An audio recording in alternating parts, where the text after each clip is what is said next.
Hey guys, today we're going to make spaghetti squash. Now, if you don't know about spaghetti squash, it is absolutely delicious and it's really easy to do. This is a spaghetti squash. It's the only squash that comes out like actual spaghetti. It's quick, it's easy. If you're gluten-free or carbs are too heavy for you, this is the perfect dish. So let's get started. You need a knife with a point on it.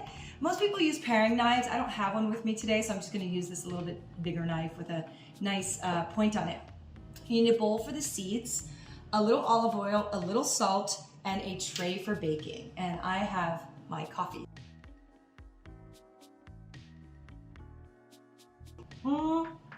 Okay, let's get started. So this is a very hard squash with a hard shell. There's really only one way to cut it. And the way I do it is on its side. So what I do is I go in with the knife and I poke it really hard. I don't go all the way through. I just go through the top layer of the squash, and then I continue around the squash. So here you go. This is what your spaghetti squash looks like on the inside. So from here, you're basically gonna scoop out all of these seeds, and all the seeds are gonna go into a separate bowl. So that is an empty spaghetti squash. We're gonna do the second one here, get all of this out. All right, so now we have two empty spaghetti squashes. We're putting our seeds to the side, and all I'm gonna do is I'm gonna drizzle each one. You can spray or drizzle each one with a bit of olive oil and a little bit of salt. And that's it. And you wanna give that like a good rub on the inside and outside. And then you're gonna place it down on the baking tray so that they bake this way. It kind of creates, the heat comes in and it creates like this, almost like a pot. It creates all this heat and all of this cooks really evenly when you cook it this way. It's really lovely. Okay, so there's that. We're gonna pop this in the oven for about an hour. And remember, during that hour, just go off and do your thing. You don't have to babysit it. You don't have to like stand there and look at it. Let this bake for an hour to an hour and 10 minutes, depending on how you like your spaghetti squash. If you like it a little al dente, do it for an hour. If you like it a little more soft, do it for about 70 minutes. And while this is cooking, we're gonna make our basic marinara to go with this spaghetti squash, and then you'll have your complete dinner. So let's get started with this.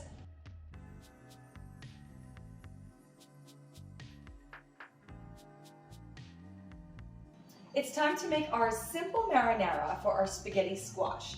Now, you can obviously make any sauce you want for this. I like a really basic marinara with the spaghetti squash because it allows the dish to be an accompaniment to something else that you want to do. So 28 ounces, which is like a big can of these stewed tomatoes. These are Romas. Any Italian will tell you that Romas are the best for sauce. So the second thing I'm going to put in is this lovely tomato paste. I love tomato paste. Tomato paste is just like a concentrated way to give your sauces like some depth. And I like put in everything, it's so good. Okay, so that is the tomato paste. Now we're gonna go with some dried basil. It's winter, so I don't have any fresh basil growing. I'm do some dried basil. We're gonna do dried oregano as well. I find that in basic marinara, dried herbs work better, actually, for me, for those concentrated herbs. We're gonna do some fresh garlic. And then lastly, we are gonna do some parsley. You can do flat leaf or you can do curly. It all depends on what it is that you like. I like both. So for me, it just gives the sauce a little bit of a spicier kick. And then we're gonna do just a teaspoon of sea salt. All right, so once that's all in, you're gonna blend that all together.